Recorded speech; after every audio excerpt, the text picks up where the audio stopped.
दुनिया के दो बड़े एटमी ममालिक पाकिस्तान और इंडिया के दरमियान मुमकिना जंग न सिर्फ जनूबी एशिया के लिए बल्कि पूरी दुनिया के लिए खतरा बन सकती है। अगर यह जंग वक़ूअ पजीर होती है तो इसके असरात शदीद और महलिक होंगे।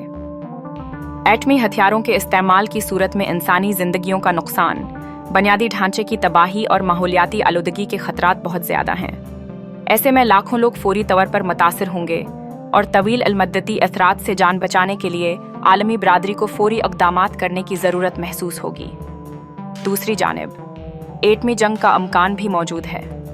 अगर बैन अल-अक़वामी ताल्लुक़ात में कशीदगी बढ़ती है या कोई ऐसा वाक़या होता है जो दोनों ममालिक के दरमियान जंग की तरफ ले जाए। कश्मीर का मसला, सरहदी झड़पें और मलेरिया की रोशनी में शद्दत पसंदी जैसे मसाइल इस बात को पेचीदा बना देते हैं।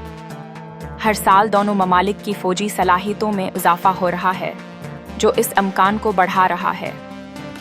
अलावा अज़ें बैन अल-अक़वामी सतह पर एटमी जंग की रोकथाम के लिए कई मुआहदे मौजूद हैं, लेकिन उनका असर सिर्फ उसी सूरत में हो सकता है जब दोनों ममालिक के रहनुमा इन मुआहदों को संजीदगी से लें।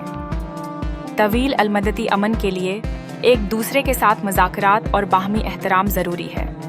अगर ये न हुआ तो एटमी जंग के अमकानात बढ़ते जा सकते हैं, जिसके आसार भरी दुनिया पर पड़ सकते हैं।